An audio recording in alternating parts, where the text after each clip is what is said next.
तो न्यूज 18 की खबर का बड़ा असर हुआ है पटना से। यह खबर जहां पर टीचर्स ट्रांसफर पर गाइडलाइंस को जारी कर दिया गया है। बीपीएससी सक्षमता पास टीचर अब आवेदन कर पाएंगे। पुरुष के लिए 10 अनुमंडल का विकल्प खत्म कर दिया गया है।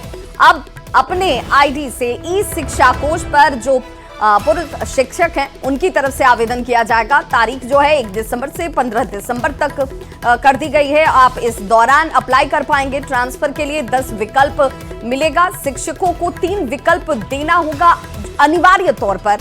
प्राइमरी से लेकर +2 के शिक्षक ये अप्लाई कर पाएंगे। न्यूज 18 की टीम को बिहार के शिक्षकों ने इस कार्य के लिए धन्यवाद दिया है।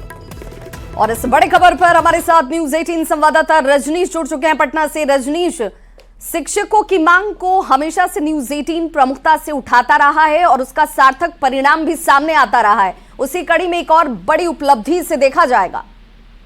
बिल्कुल विभा, देखिए न्यूज 18 ने प्रमुखता से मुहिम चलाने का काम किया था और जिसका तत्काल असर हुआ है। कल ही एसीएस डॉक्टर एस सिद्धार्थ ने न्यूज 18 से बातचीत की थी और पूरे मामले पर जो कंफ्यूजन था उसे दूर किया था। और आज गाइडलाइन जारी कर दिए गए हैं। गाइडलाइन में साफ तौर से अब ये कहा गया है कि अब पुरुषों को 10 अनुमंडल नहीं दिए जाएंगे, यानी जो 10 विकल्प रहेगा उसमें 3 विकल्प जो है अनिवार्य भरना होगा।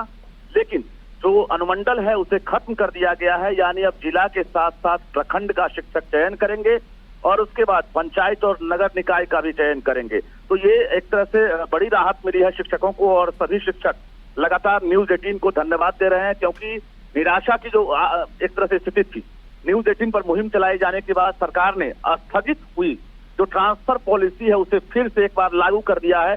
और बता दें आपको कि अब 1 दिसंबर से 15 दिसंबर तक जो भी सक्षमता पास टीचर हैं, या बीपीएससी वाले TRE 1, 2 या फिर पुराने टीचर हैं, वो अप्लाई कर सकेंगे। और एक एक चीज की जानकारी अभी गाइडलाइन में दी गई है। कई बिंदुओं पर कंफ्यूजन है जिसको लेकर न्यूज 18 से शिक्षकों ने फिर से एक बार मदद की गुहार लगाई है। बता दें आपको कि जो पति पत्नी है उनको लेकर कंफ्यूजन है कि पति के पदस्थापित जगहों के आधार पर उनका ट्रांसफर होगा। इसमें जो है दोनों को एक तरह से सेम मौका मिलना चाहिए, यानी पत्नी के पदस्थापन के आधार पर भी वो एक तरह से ट्रांसफर चाहते हैं। ये बिंदु जो है संशोधन की मांग कर रहे हैं। इसके साथ साथ जो सक्षमता वाले हैं वो वरीय रहेंगे या बीपीएससी वाले वरीय रहेंगे, इसकी भी जानकारी शिक्षक चाहते हैं। जहां जहां एक तरह से कंफ्यूजन है उन कंफ्यूजन को न्यूज 18 दूर करने का प्रयास करेगा। और बता दें कि इससे तकरीबन 3 लाख शिक्षकों को राहत मिली है, क्योंकि ये नीतीश कुमार के फैसले के बाद जो एक वर्ग है उसे बड़ी राहत मिली थी और दूसरे वर्ग को डैमेज कंट्रोल करते हुए एसीएस एस सिद्धार्थ ने हमारी खबर के बाद एक तरह से एक्शन लिया है और अब ट्रांसफर पॉलिसी है फिर से लागू हो गई है। और कहा जा रहा है बिल्कुल, तो दोनों ही शिक्षकों के एक तरीके से ग्रुप को शांत करने का प्रयास किया गया है। उनके लिए सहूलियतों की घोषणा की गई है कि भाई आपका हित सर्वोपरि है, आप संतुष्ट होंगे तो शिक्षा बेहतर तरीके से बच्चों को दे पाएंगे। बहुत बहुत शुक्रिया रजनी से इस जानकारी के लिए। और पटना से बड़ी खबर जहां